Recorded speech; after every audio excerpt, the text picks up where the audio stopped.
चलिए तो आज हम लोग ऑपरेटर में आगे देखते हैं। फर्स्ट सबसे पहले हम लोग देखते हैं arithmetic operators. So JavaScript arithmetic operators perform arithmetic on numbers, यानी कि लिटरल्स और वेरिएबल्स। लिटरल्स और वेरिएबल्स क्या होते हैं हम लोग अर्लियर डिस्कस कर चुके हैं। तो ऑपरेटर जो कि आपके जो डिफरेंट टाइप्स ऑफ सिंबल्स होते हैं उनको हम लोग जावास्क्रिप्ट में क्या बोलते हैं, ऑपरेटर। सो जैसे कि ये जितने भी हमारे कैलकुलेशन के बिलोंग करते हैं ऑपरेटर्स, इनको हम बोलते हैं अरिथमेटिक, यानी कि इनका प्लस जैसे कि एडिशन को बिलोंग करेगा, minus subtraction, multiplication, exponentiation, division, modulus, increment and decrement. अब इनके ऊपर बेस हम लोग एक एक दो एग्जांपल्स देखेंगे। For example, a typical arithmetic operation operates on two numbers. The two numbers can B literals. तो जैसे कि हम लोग यहाँ पर डिफाइन करते हैं, अगर एक ही वेरिएबल में दो वैल्यू असाइन कर दें तो ये क्या कहलाएगा, लिटरल्स। ठीक है, जैसे कि हमने लिखा लेट एक्स 100 + 50, तो आउटकम जो आपको रिसीव होगा वो 150 रिसीव होगा। या हमने यहाँ पर डिफाइन किया कि भाई लेट x = a + b, तो यानी कि a और b के पास अलग अलग वैल्यू और x के अगेंस्ट हम लोग उसको टोटल कर रहे हैं, तो हमारा जो रिजल्ट होगा वो 150 हो जाएगा। या फिर सिनेरियो ऐसा हो सकता है कि हमने बोला लेट x = x + 100 + 50 वाले टोटल करो, फिर a की जो भी वैल्यू उससे मल्टीप्लाई कर दो। सो एग्जांपल के लिए हम लोग अगर अपने कोड में आते तो a की वैल्यू क्या है 3, टोटल हुआ हमारा यहाँ पर 150 मल्टीप्लाई विथ 3 = आया आपका 450। ठीक है। सो बात करते हैं ऑपरेटर्स एंड ऑपरेंड क्या होते हैं। ठीक है, तो ऑपरेटर तो आपको पता चल गया क्या है, भाई प्लस हमारा क्या ऑपरेटर है, तो इसमें ऑपरेंड क्या है, यानी कि जो इस ऑपरेटर के थ्रू ऑपरेंड हो। ठीक है, तो जैसे कि the numbers in the arithmetic operator are called operands. जैसे कि x की वैल्यू 5 है, y की वैल्यू 6 है, तो आपका ये दोनों ऑपरेंड कंसिडर किए जाएंगे।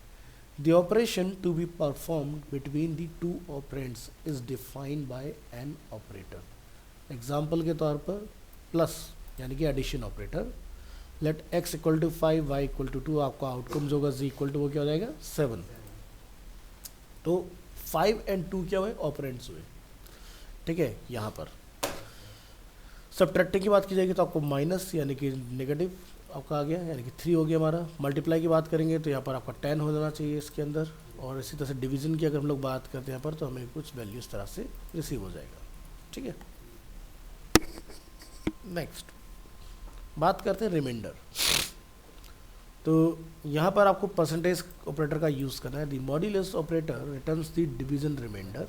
तो यहाँ पर आपको क्या रिसीव हुआ, 1।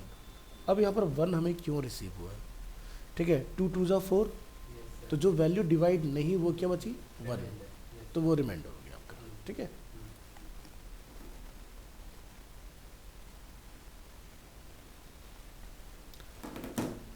आगे चलते हैं। In arithmetic the division of two integer produce a quotient and a remainder. In mathematics the result of modulus operation is the remainder of an arithmetic division. बात करें अगर इंक्रीमेंट का, लेट से हमने लिखा है पर लेट x = 5 और आपने बाद में लिखा x ++, सो अब हम यहाँ पर लिखते हैं लेट z = x, तो आउटपुट में जो आपको रिसीव होगा वो क्या होगा, 6। अभी 6 क्यों है, क्योंकि अगर आप प्लस प्लस करते हैं किसी भी उसमें ऑपरेंड में, ठीक है, तो यहाँ पर ध्यान से देखिए हमने लिखा x = 5, हमने यहाँ पर x + 1 नहीं किया, हमने क्या लिखा x ++। तो आपने मैथमेटिक्स में पढ़ा होगा ना, plus plus plus plus minus minus, है ना, वही चीज़ है। तो यहाँ पर क्या हमने बोला x ++, तो x की वैल्यू में ऑटोमेटिकली 1 का इंक्रीमेंट हो जाएगा। इसी तरह से अगर आप लिखते हैं माइनस माइनस डिक्रीज हो जाएगा वैल्यू। ठीक है, तो हम लोग यहाँ पर अगर देखेंगे तो हमें रिजल्ट 4 रिसीव होगा। एक्सपोनेंटेशन की अगर बात की जाए तो ये आपको स्क्वायर देता है। ठीक है, जैसे मान लीजिए आपने लिखा 5, तो 5, तो आप यहाँ जाओगे तो कितना है ना, तो इसके लिए 2 टाइम मल्टीप्लाई सिंबल यानी कि एस्ट्रिक का आपको यूज़ करना होगा, ये आप देख सकते हैं। नेक्स्ट अगर हम लोग बात करते हैं यहाँ पर इस तरह से exponentiation y produce the same result as math.po x, y। तो मैथ ऑब्जेक्ट के बाद ऊपर जब बात आएगी तब लोग डिस्कस करेंगे इसको। सो यहाँ पर ये भी आपका स्क्वायर ही निकाल के देगा। देखिए, तो आप ये जो नया ऑपरेटर हमारे पास अवेलेबल हुआ है ES5 में, उससे सेम रिजल्ट ला सकते हो और मैथ ऑब्जेक्ट से भी सेम रिजल्ट आप अचीव कर सकते हो। बात करते हो ऑपरेटर प्रोसीडेंस।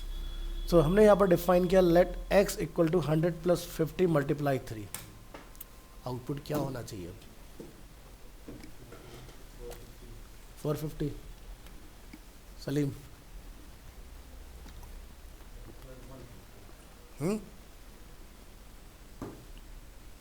ऑनलाइन स्टूडेंट्स क्या होना चाहिए आउटपुट?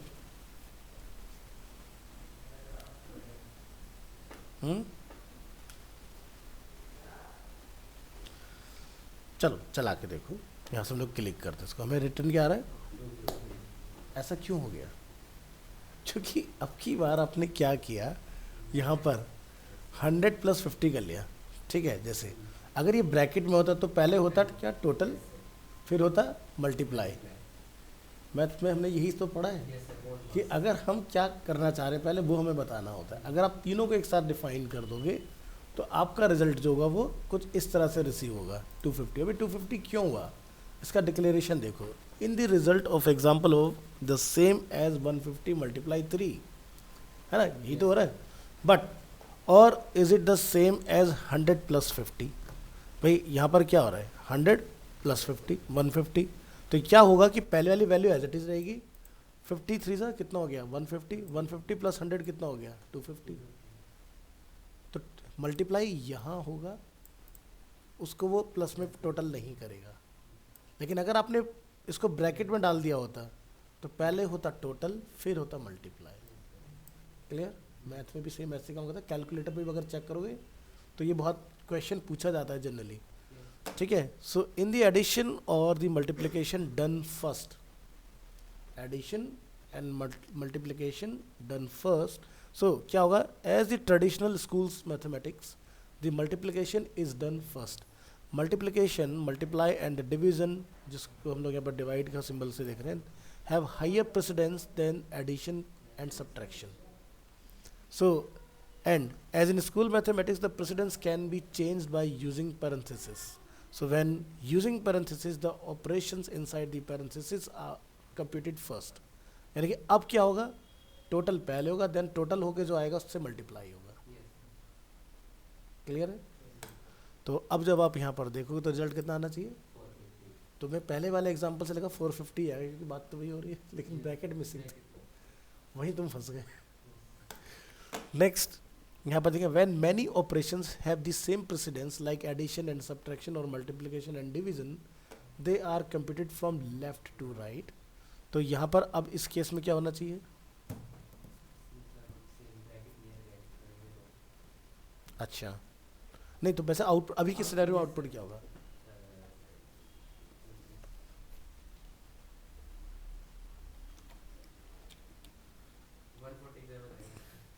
हम्म 147 आना चाहिए, बिल्कुल सही जवाब, 147 ही आया। अब ऐसा क्यों हुआ? ब्रैकेट नहीं लगाया, ये वैसे ये बोर्ड मास्टर में यही कहता है कि बोर्ड मास्टर मिलेगा, ब्रैकेट नहीं लगाएंगे तो। और जावास्क्रिप्ट ये कहता है कि अगर मल्टीप्लाई और डिवाइड को छोड़ दिया जाए तो फिर आपका इसी तरीके से चलेगा कि पहले दोनों टोटल हो जाएंगे, फिर उसमें से लेस हो जाएगा। लेकिन अगर मल्टीप्लाई और डिवाइड इन्वॉल्व हो गए तो फिर ये इसको छोड़ देगा, इधर चलेगा, ये ध्यान रखना। अब यहाँ बताओ क्या होगा?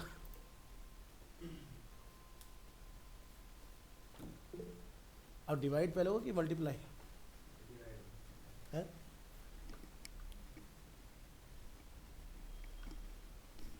किसी का कुछ रिप्लाई आया शायद ऑनलाइन। हाँ, अंशुमन ने लिखा, very good. 100 + 50 first, then Anshuman चलो अब वाले सिनेरियो में बताओ क्या होगा।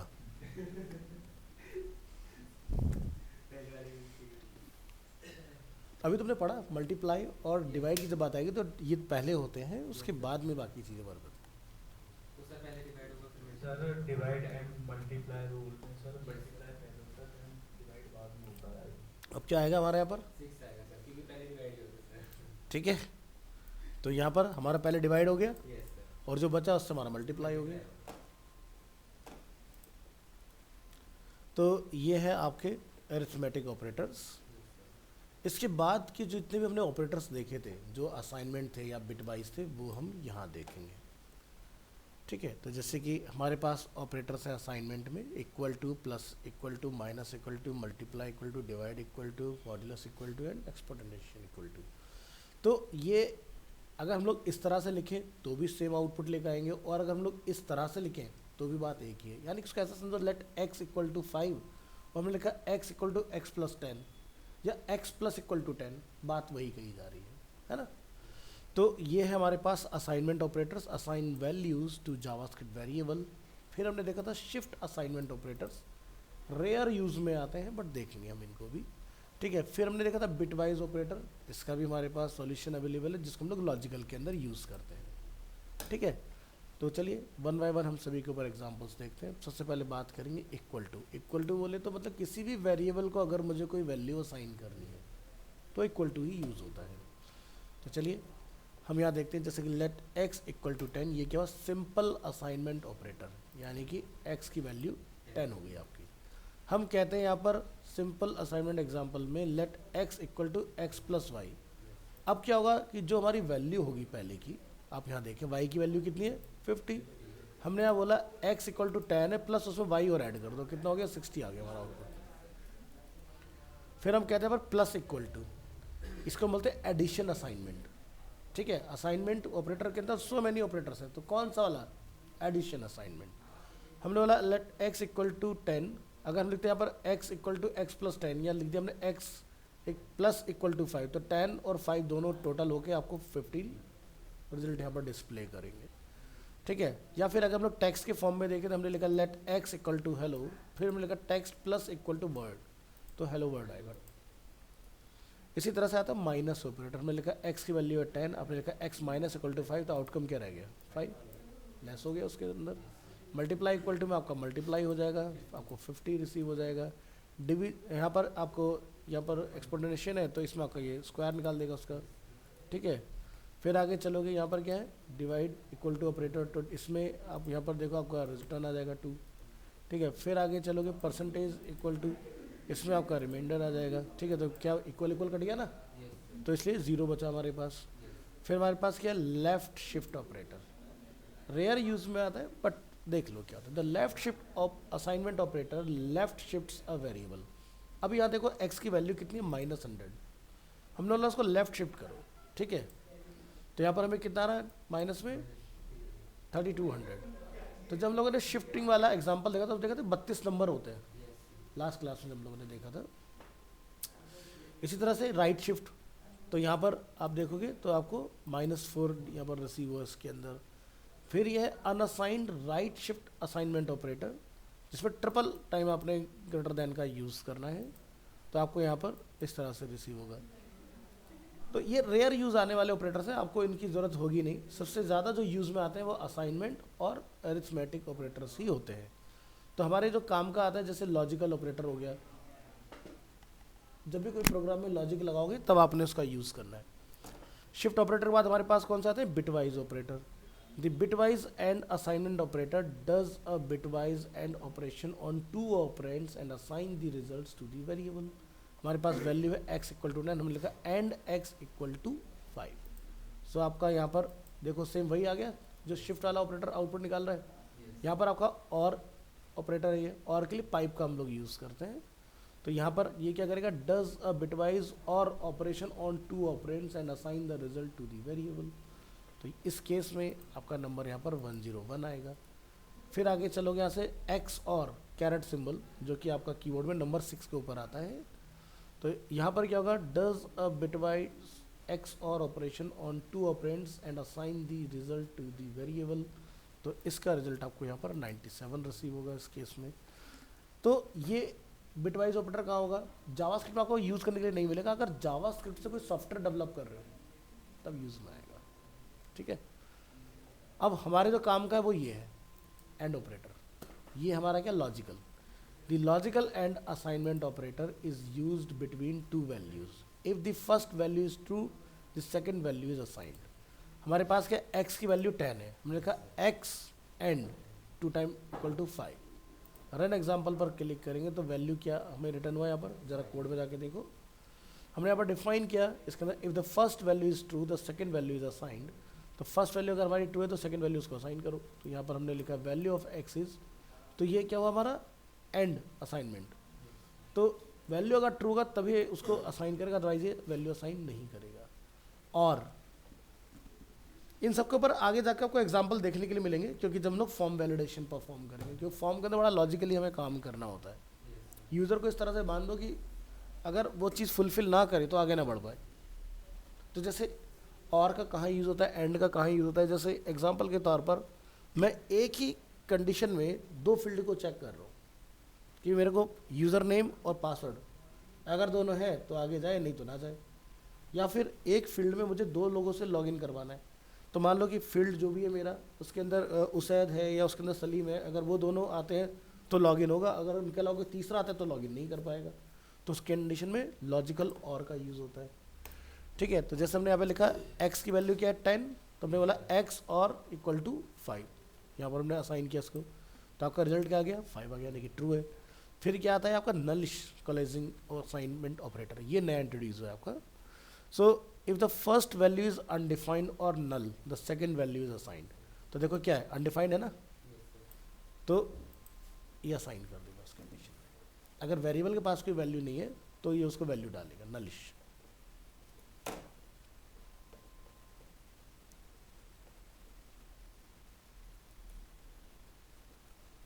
बात करते हैं डेटा टाइप की। सो जावास्क्रिप्ट में total 8 different types of data types हमारे पास अवेलेबल हैं। String, number, big integer, boolean, undefined, null, symbol and object. String तो सबसे ज़्यादा हमें यूज़ करना होता है, क्योंकि आप कोई भी वेरिएबल को कोई भी वैल्यू असाइन करोगे तो स्ट्रिंग या फिर नंबर, ये तो फर्स्ट चॉइस है। ठीक है, कोई कैलकुलेशन आ गई तो नंबर, कुछ डेटा होल्ड कराना है तो स्ट्रिंग। अब बिग इंटीजर ये बहुत ज़्यादा यूज़ में नहीं आता है, बट इसको हम लोग समझेंगे क्या काम करता है। बुलियन ट्रू और फॉल्स के लिए यूज़ होता है। अनडिफाइंड आपने देख ही लिया, ठीक है, कि भाई अगर किसी वेरिएबल को बनाया लेकिन कुछ असाइन नहीं किया तो अनडिफाइंड। ठीक है, नल, अगर आपका नल और वाइड मतलब किसी डेटा की वैल्यू अगर नल है तो उस कंडीशन में काम करे। जैसे मान लो कि भाई हमने एक फॉर्म बनाया तो फॉर्म पर लगा दिया, अगर फॉर्म नल है, किसी यूज़र ने कुछ नहीं लिखा तो उसको आगे मत जाने दो। ठीक है, अगर उसमें कुछ लिख देता है तो जाने दो। तो ब्लैंक फील्ड को लेके यानी कि नल फील्ड को लेके वो आगे नहीं जा सकता। ठीक है, सिंबल्स, अगर आप कुछ सिंबल पैटर्न वगैरह के लिए यूज़ कर रहे हैं। ऑब्जेक्ट जो कि एरे और हमारे क्लास ऑब्जेक्ट होते हैं। तो शायद लास्ट क्लास में मैंने किसी ई कॉमर्स का एग्जांपल दिखा रहा था शायद मैं आपको। तो ऑब्जेक्ट अलग अलग तरह के होते हैं, तो उसकी हम लोग बात करेंगे आगे चल के। तो ऑब्जेक्ट डेटा टाइप क्या है? The object data type can contain both built in object and user define object. अब बिल्ट इन क्या हो गया, जैसे कि डेट ऑब्जेक्ट, डेट क्या है पहले से जावास्क्रिप्ट में बना हुआ है, हमें नहीं बनाना पड़ता। अब यूज़र डिफाइन क्या हो गया, जैसे मैंने बना दिया कि स्टूडेंट ऑब्जेक्ट, एक पर्सन ऑब्जेक्ट, एक कार ऑब्जेक्ट, उसके अंदर जो प्रॉपर्टी मैं उसको देना चाहता हूँ वो मैं दे सकता हूँ। So built in object types can object array, dates, map, sets, it integer array, floating array, promises and more. ये सब क्या है बिल्ट इन हो गए, जो कि पहले से जावास्क्रिप्ट में बने हुए हैं।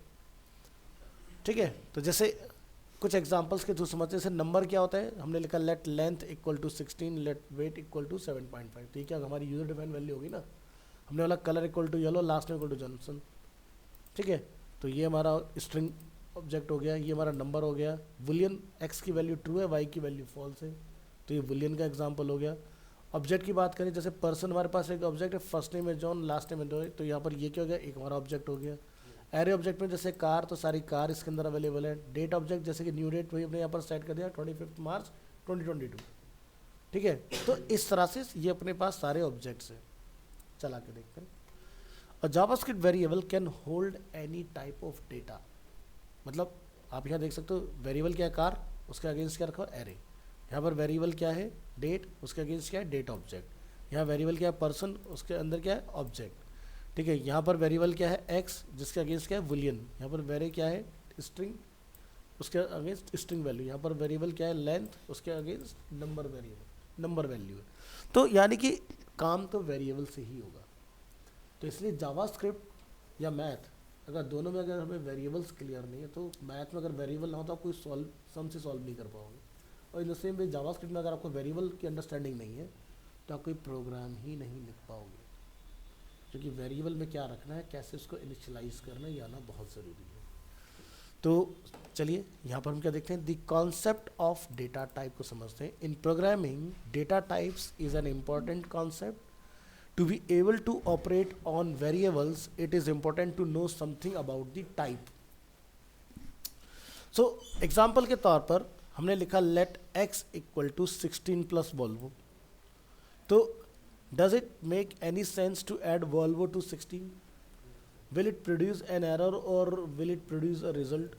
So JavaScript will treat the example above as, यानी कि अगर ये नंबर है, भले से नंबर हो, लेकिन आउटकम में ये टेक्स्ट ही कंसिडर होगा, तो यानी कि आउटपुट बन जाएगा 16 Volvo।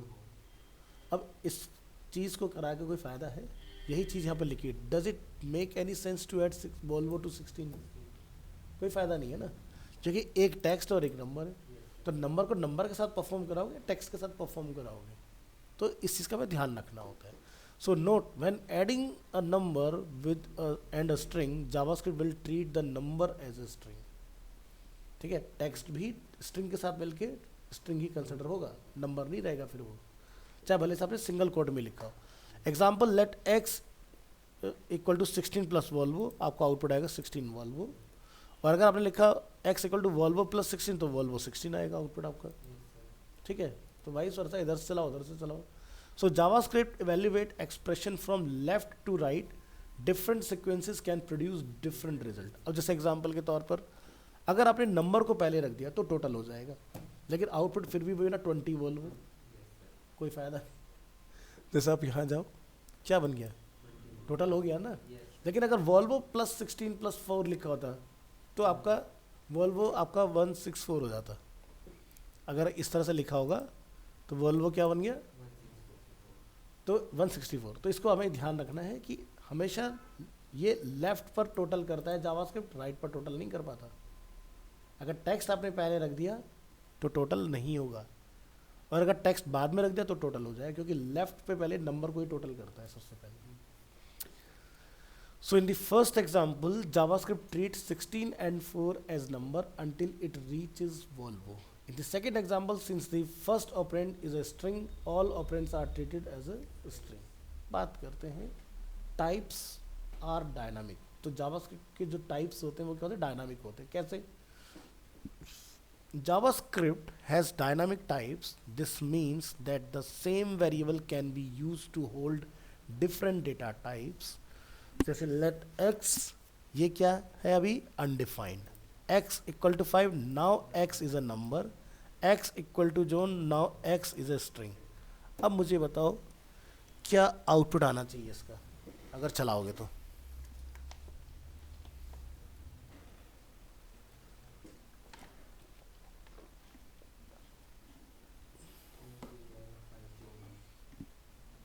पक्की बात? वेरिएबल का टाइप क्या है?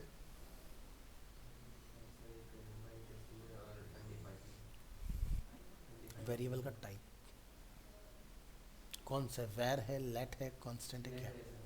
अब बताओ सोच के क्या आएगा? अनडिफाइंड आएगा।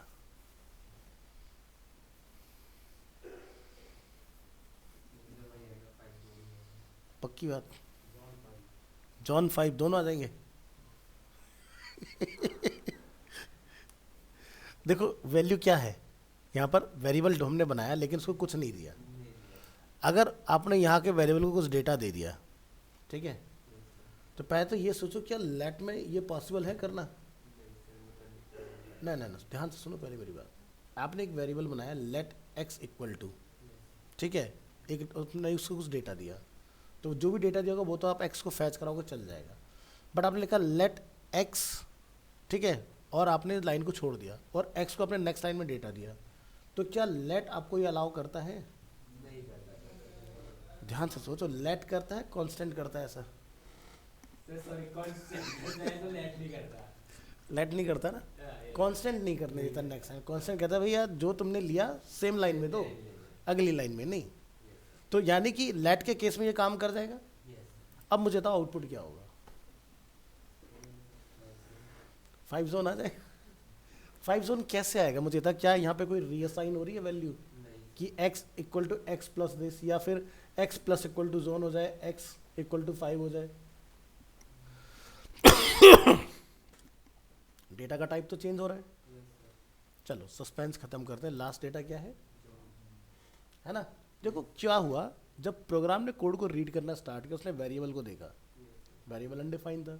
सेकंड लाइन में उसको नंबर मिला, लेकिन लास्ट लाइन में क्या लिखा था, जॉन लिखा हुआ था। तो पहले वाला जो नंबर था वो फ्लश हो गया, क्योंकि आपने प्लस ना तो प्लस कराया ना रीअसाइन कराया कोड को, तो क्या कंसिडर होगा, समझ आया ना।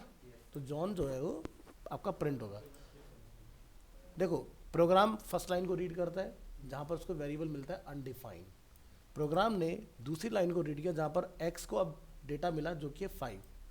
अगर मैं ये जॉन हटा दूं तो आउटपुट 5 आएगा, लेकिन 5 का डेटा जॉन से रिप्लेस हो गया।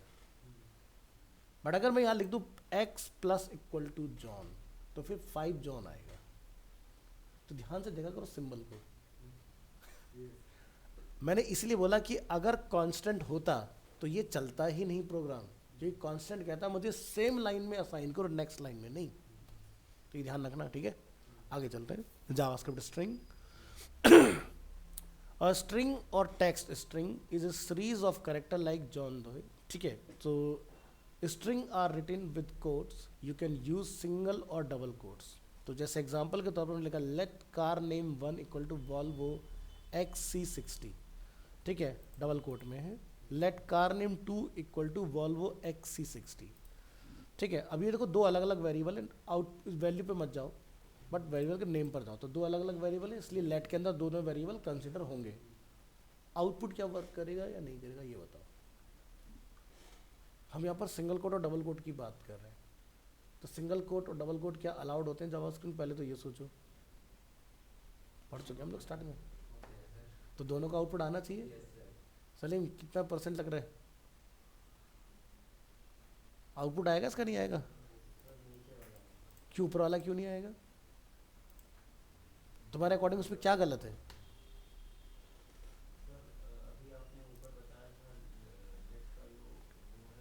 मैंने क्या बोला, देखो लेट में दो अलग वेरिएबल हैं भाई, कार नेम जरूर है लेकिन लास्ट में 1 और 2 है ना, तो दो अलग वेरिएबल हो गए, दो अलग एंटिटी हो गई।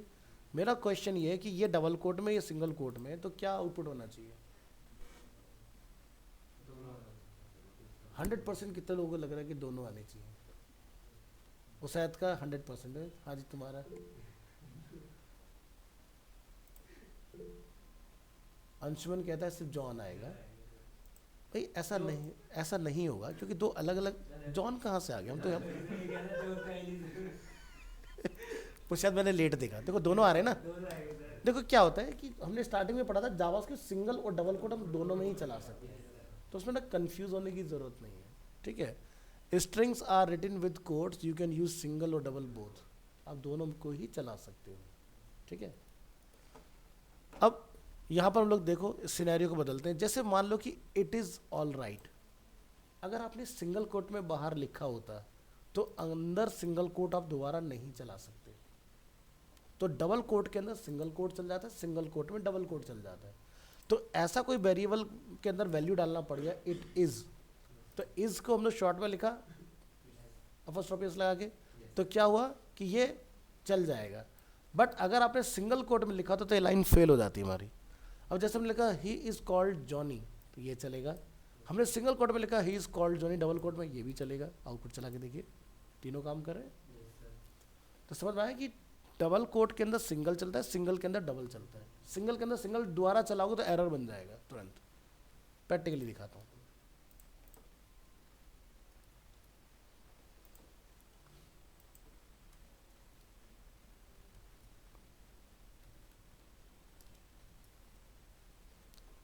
बन गया एरर? तो ध्यान रखना कि कभी भी अगर कोई टेक्स्ट वैल्यू इस तरह से मुझे डालना पड़ रहा है तो आप डबल में सिंगल कोड चलाएं, ठीक है। और अगर आपने पहले लगाइए और इसको कॉल कीजिए, सॉरी मैंने सिंगल ही लगा दिया गया, इन्वर्टेड कोड। अब देखो कोई एरर नहीं आएगा, काम करा बढ़िया से। इस तरह की चीज़ों का आपने खास ध्यान रखना है।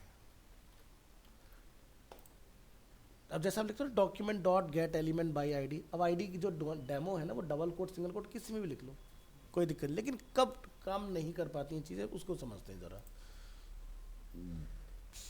हम इसी यूआरएल को कॉपी कर लेते हैं, आपने प्रेस किया कंट्रोल ओ। अब यहाँ पर मान लो मेरे पास एक बटन है,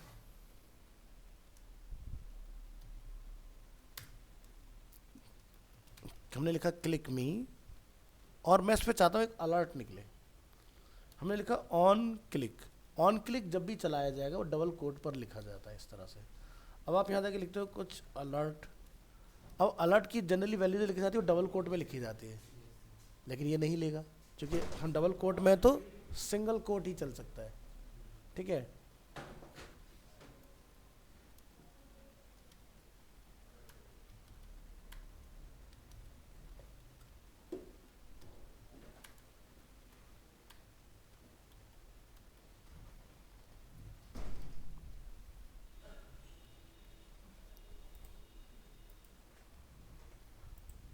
काम कर रहे हैं,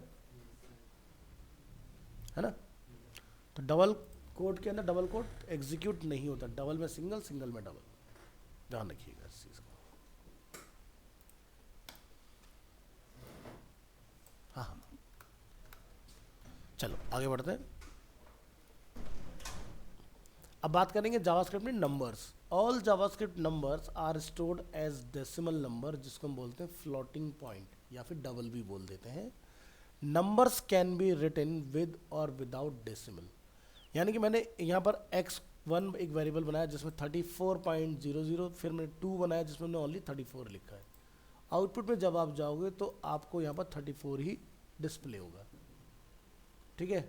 34.00 नहीं आ रहा ना, लेकिन 3.14 नीचे कैसे आ रहा है?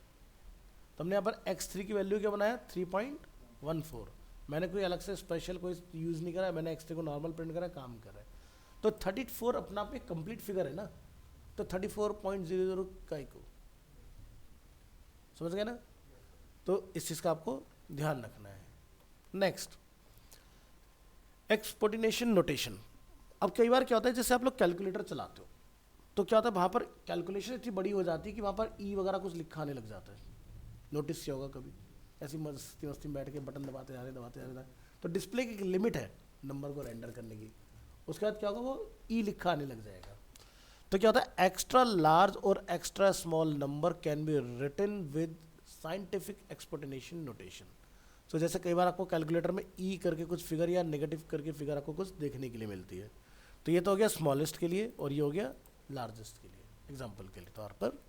तो जब लोग इसको यहाँ पर आउटपुट देखेंगे तो यहाँ पर आपको देखो पूरा नंबर दिखाई दे रहा है, लेकिन ये हमने रिवील कैसे कराया, यहाँ पर आप देखिए आपने लिखा 1 2 3 E5, तो भले से आपने शॉर्ट में यहाँ पर लिख दिया, लेकिन उसने y को पूरा यहाँ पर डिफाइन कर दिया, भाई कितना डेटा आपने इसमें लिखा है। तो E5 का मतलब क्या बना, यहाँ पर जो आपने E लिखा मतलब 5 0, 1 2 3 के आगे क्या है 5 0 है। इसी तरह से यहाँ पर क्या है 1 2 3 E-5, तो यानी कि 1 2 3 से पहले 5 0 है, समझ गए। इस तरीके से बेसिकली ये आपका लॉजिक वर्क करता है। अब यहाँ पर समझेंगे, most programming languages have many numbers type, जैसे कि होल नंबर जिसको हम बोलते हैं इंटीजर, यानी कि यहाँ पर 8 बिट बाइट, शॉर्ट में 16 बिट, इंटीजर में 32 बिट, लॉन्ग में 64 बिट। और अगर आपको कोई वैल्यू पॉइंट में लिखनी है जिसको हम बोलते हैं फ्लोटिंग नंबर, तो वहाँ पर आप फ्लॉट में 32 बिट और डबल में 64 बिट, डबल मतलब पॉइंट के बाद 0 0, ठीक है, उस तरह की चीज़ों की हम लोग बात करें। And JavaScript numbers are always one type, जिसको हम बोलते हैं डबल, 64 बिट फ्लोटिंग पॉइंट तक आप लिख सकते हो, ठीक है। बट जब हमारे पास कोई बहुत बड़ा डेटा हो जाता है ना फ्लोटिंग में, तो जैसे हमने मैथ में पढ़ा है, स्कूल टीचर में कहते हैं भाई लास्ट के नंबर को कट करके उधर की तरफ बढ़ा लो पॉइंट में, है ना।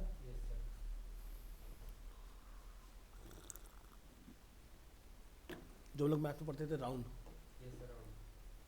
राउंड फिगर कर दो, अकाउंट में तुम सब लोग पढ़ते हो अगर अकाउंट से पढ़ के आए हो। चलिए जावास्क्रिप्ट में एक आता है बिग इंटीजर, ये नई चीज़ है 2020 में इंट्रोड्यूस हुई थी।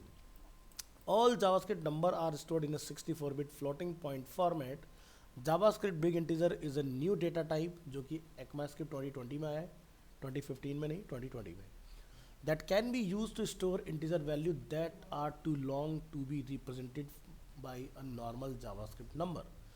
तो यहाँ पर आप देख सकते हैं 1 2 3 4 7 6 8 9 0 10 ये हो गए। फिर आप देखें यहाँ पर 10 का एक ये पेयर बन गया, 10 का एक ये पेयर बन गया, तो टोटल 30 की लेंथ को ये अपने अंदर स्टोर कर रहे हैं और बढ़िया से रेंडर भी हो रहा है। लेकिन 2020 से पहले की अगर बात की जाए तो 16 नंबर के बाद ये बावला हो जाता था, कुछ का कुछ रेंडर करना चालू कर देता था खुद से। तो पहले जावास्क्रिप्ट में लिमिटेशन था 16 नंबर तक, ताकि ये डेटा आपको सही से निकाल के देता है, अब चला देता है। लेकिन कैसे चल पा रहा है? सिर्फ इस बिग इंटीजर के अंदर। अगर इसके बाहर चलाओगे तो आज भी ये 16 के बाद भूल जाता है कि क्या कहना चाह रहे हो, मुझे नहीं पता। 16 तक नंबर ही कैलकुलेट करता है, लेकिन बिग इंटीजर के अंदर चला लेता है। फिर बात करते हैं बुलियंस। बुलियंस में दो ही वैल्यू होती है, या तो ट्रू या फॉल्स, जिसको मैथमेटिकली हम लोग 0 और 1 से कंसिडर करते हैं। So booleans can only have two values which is true और फॉल्स, और मैथमेटिकली 0 और 1। हमने लिखा let x equal to 5, y equal to 5, z equal to 6।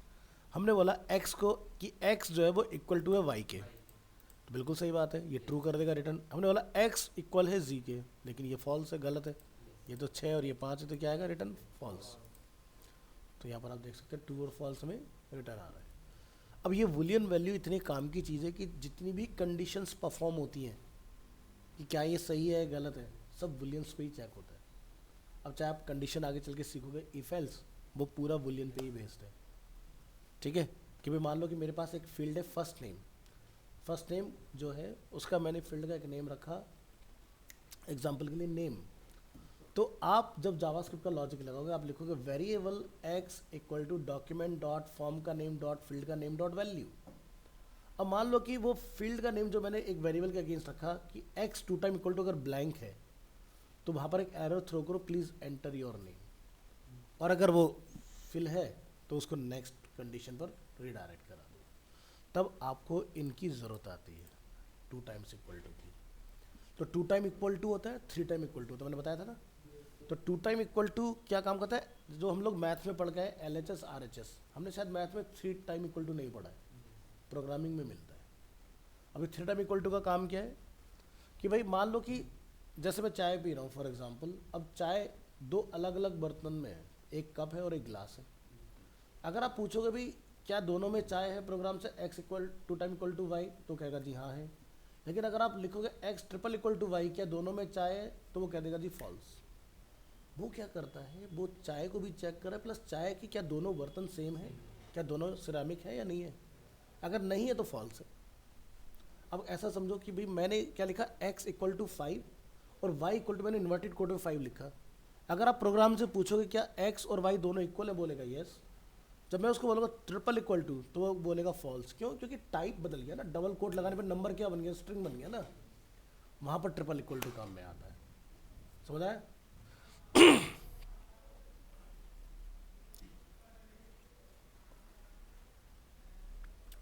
तो नीचे हमारा स्टेटमेंट अवेलेबल है, booleans are often used in conditional testing. और कोई भी प्रोग्रामिंग बिना कंडीशन के कामयाबी नहीं है, कंडीशन तो चाहिए ही चाहिए। ठीक है, तो वेरिएबल के बाद जो नेक्स्ट लॉजिक आता है वो आता है कंडीशन, जो कि हम पढ़ेंगे इफ़, एल्स और एल्स इफ। और उसी का नया रूप हमें 2015 में मिला टर्नरी ऑपरेटर के, जो कि question mark colon semi colon पे चलता है। नेक्स्ट क्या आता है हमारे पास? एरे। एरे का आई थिंक हम लोग डिस्कशन कर चुके हैं, सिमिलर डेटा टाइप के लिए हम लोग यूज़ करते हैं। ठीक है, तो JavaScript array are written with square bracket like this. Array items are separated by commas. The following code declares creates an array called car containing 3 items, car names.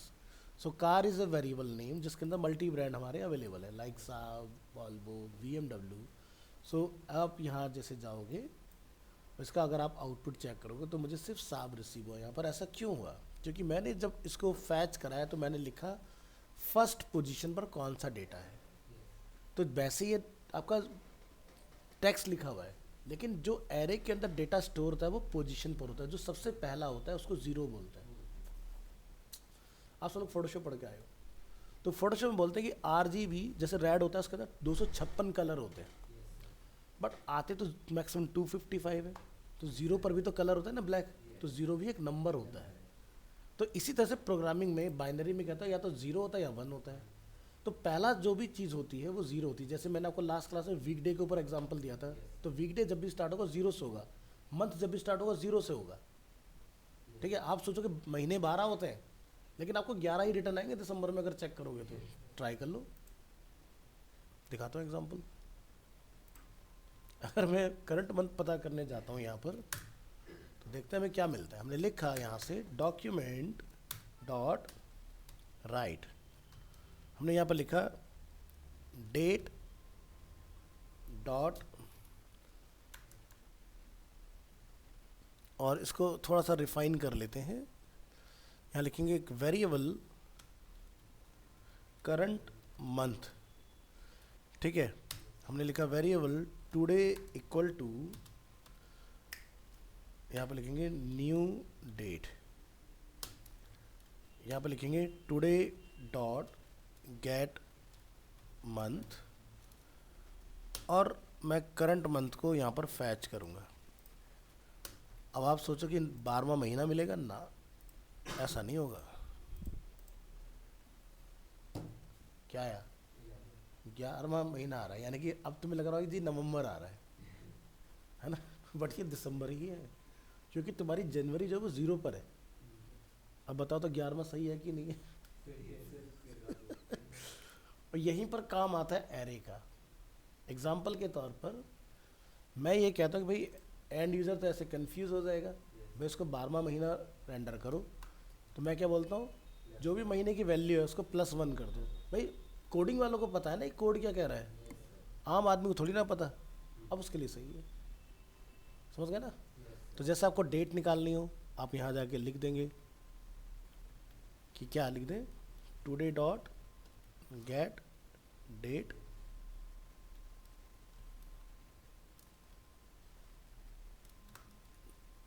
Plus ये हमारा महीना आ गया, plus today dot get full year.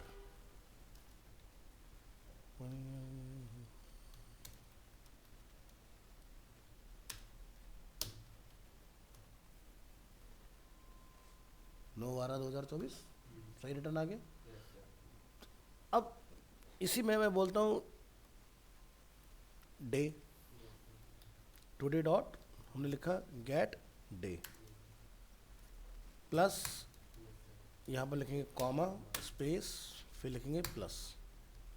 अब देखो ये फिर से वही चालू कर देगा 1, जबकि हमारे हिंदुस्तान में संडे पहला दिन होता है, मंडे दूसरा दिन होता है, क्योंकि हमारा वीकडे सैटरडे पर ओवर हो जाता है, वीकेंड बोलते हैं ना, और संडे से हमारा नया हफ्ता शुरू हो जाता है, और वर्किंग डे हमारा मंडे से कंसिडर होता है। तो अगेन कन्फ्यूज़न है भाई यहाँ पर, ये 1 क्या बवाल है, क्योंकि डेट का स्ट्रक्चर स्कूल में तो ऐसा पढ़ता है, बट इसको तो कोई नहीं समझेगा ना। तो ऐसे केस में काम में आता है एरे। चलो एक छोटा सा एग्जांपल के थ्रू समझने की कोशिश करते हैं। मैंने कहा जैसे variable week day equal to, आपने, मैं शॉर्ट में डाल देता हूँ, ठीक है, जैसे कि संडे, अगर 0 वैल्यू तो संडे आए और 1 वैल्यू तो मंडे, तो मंडे को पूरा लिख देता हूँ, बाकी मैं फिर से शॉर्ट में डिफाइन कर देता हूँ, जैसे कि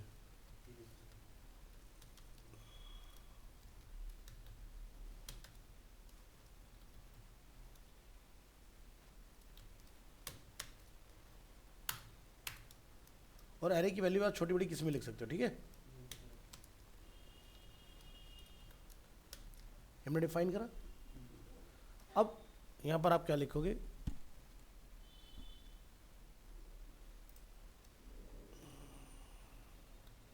ये मेरा हो गया वीक, मैंने बनाया variable week day equal to, यहाँ पे जाके आप डिफाइन कर देंगे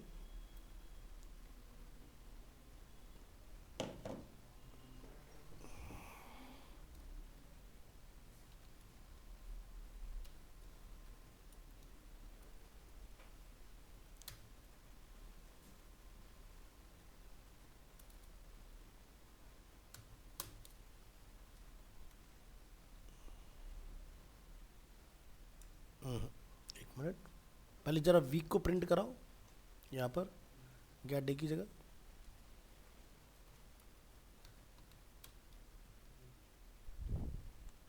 तो देखो सारे संडे मंडे आ रहे हैं इसके अंदर लिखे हुए, लेकिन हमें सिर्फ अपना करंट फैच कराना है।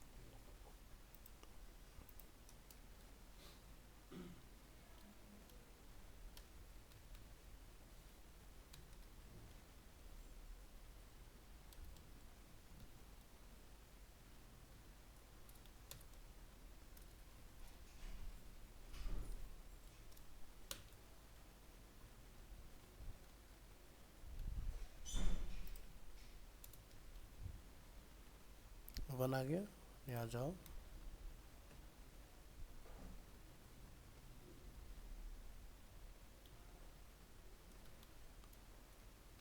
वीक टुडे डॉट अनडिफाइंड, ये मुझे अनडिफाइंड रिटर्न कर रहा है भाई, ऐसा क्यों? ज़रा एक बार चेक करेंगे यहाँ पर।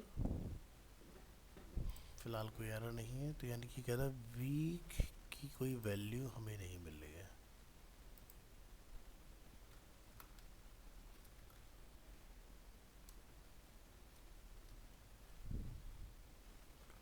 Week is not a function, बिल्कुल सही है।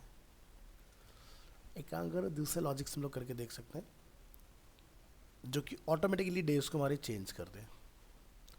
तो हमारे पास एक और वैल्यू होती है जिसको बोलते हैं केस, बट एरे से ही करना है यार, नहीं तो फिर एरे का एग्जांपल नहीं बनेगा। हाँ।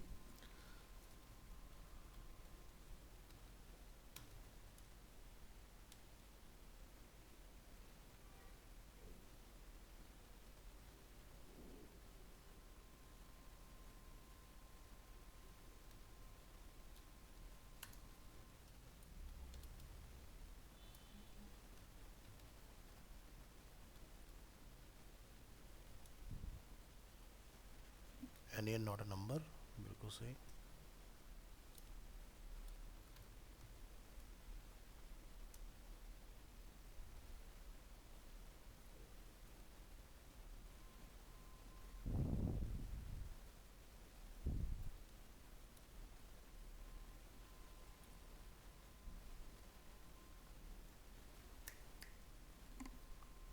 ज़ीरो हमारी वैल्यू आ रही है बाय डिफ़ॉल्ट, अभी क्या थी, वन आई थी ना हमारी वैल्यू, ज़ीरो और वन।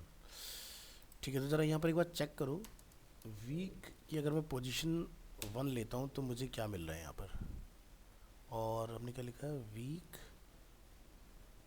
वन, और इसको ज़रा कमेंट कर देना।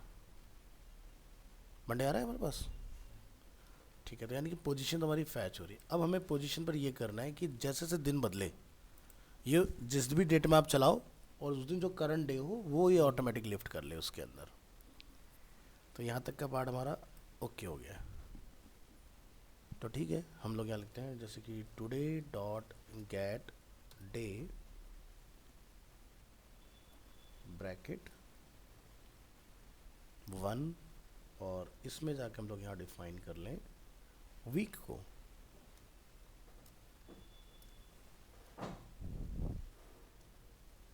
यहाँ ना डाल के इसको यहाँ कहीं डालो, नन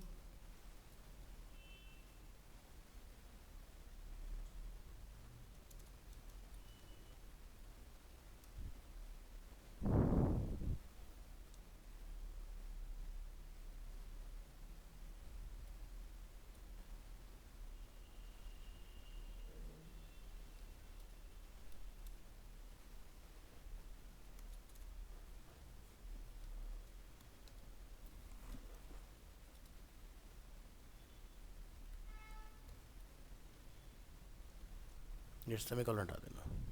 आ गया मंडे। तो यानी कि अब क्या होना चाहिए कि जैसे जैसे दिन बदले वैसे से मेरा ये अपडेट होना चाहिए।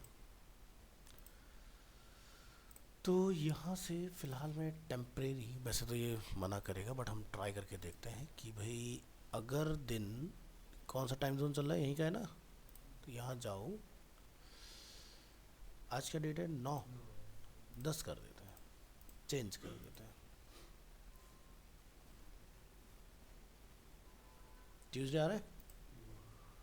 तो जावास्क्रिप्ट का जो प्रोग्राम होता है वो क्या करता है, कोड कंप्यूटर से ही उठाता है, मतलब अब जैसे मैंने यहाँ पर अपना सेट किया हुआ है, तो मेरे कंप्यूटर में अगर ट्यूसडे है तो ये भी ट्यूसडे को ही रीड करना करेगा इस केस में।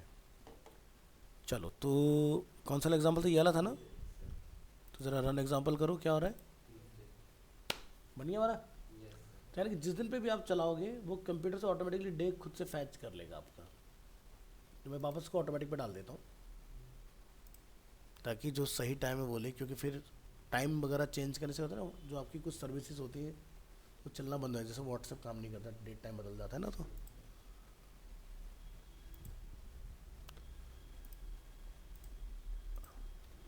तो ये लॉजिक लगा देना है। तो आपने क्या करना है, वीक के एरे के अंदर जो आपने वीक अपना यहाँ बना लिया, वीक के अंदर टुडे डॉट गेट डे चला दो।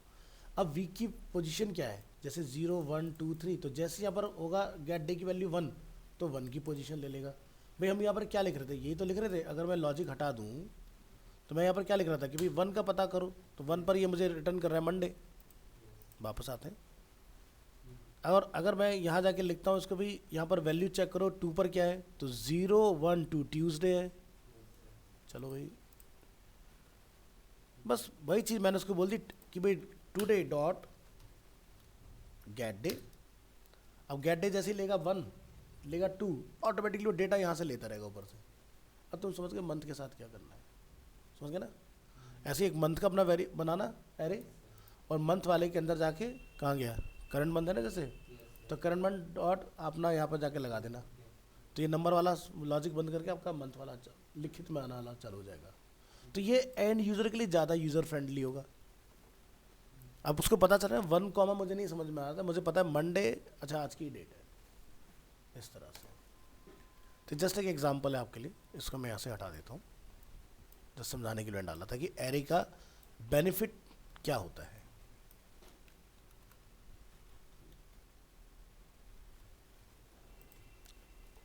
चलिए, so array indexes are zero based, which means the first item is 0 and the second item is 1 and so on.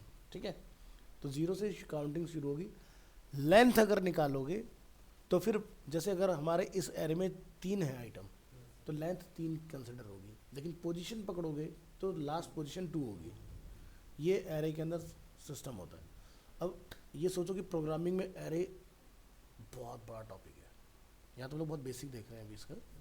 Array इतना वास्ट है कि बिना एरे और ऑब्जेक्ट के आप कोई प्रोजेक्ट बना ही नहीं सकते, क्योंकि एरे ऐसा समझो कि भाई आपकी फ्लिपकार्ट की वेबसाइट है, टी शर्ट अपने आप में एक एरे है जिसके अंदर 32 टी शर्ट है एग्जाम्पल के लिए। अब उसके अंदर चाइल्ड एरे है जिसको बोलते हैं मल्टी डायमेंशनल एरे, कि भाई राउंड नेक टी शर्ट चाहिए, पोलो टी शर्ट चाहिए, फिर उसके अंदर कलर, फिर उसके अंदर आपकी स्लीव्स के टाइप बहुत सारे, फिर फैब्रिक के टाइप। तो सोच रहे हो कि कितने एरे के अंदर सब एरे, सब एरे के अंदर सब एरे। तो जिसको आप चाहो तो एरे से, या फिर आप चाहो तो ऑब्जेक्ट, जो मैंने पर्सन का या जैसे मैंने कार का ऑब्जेक्ट आपको बना के दिखाया, उसके बेसिस पर आप हैंडल कर सकते हो चीज़ों को। तो हम लोग बहुत डीप डाइव मारेंगे इसके अंदर, क्योंकि बिना इसके अंदर इन डेप्थ गए आप इसको समझ नहीं पाओगे। बट बेसिक क्लियर हो गया ना कि डेटा जो होगा पहली पोजीशन पर वो 0 होता है, ठीक है, और 0 भी अपने आप में कंसिडर होगा। तो चलो मेरे ख्याल से 3.5 4.5 ऊपर हो गए। उधर अपना डाउट बताओ क्या था।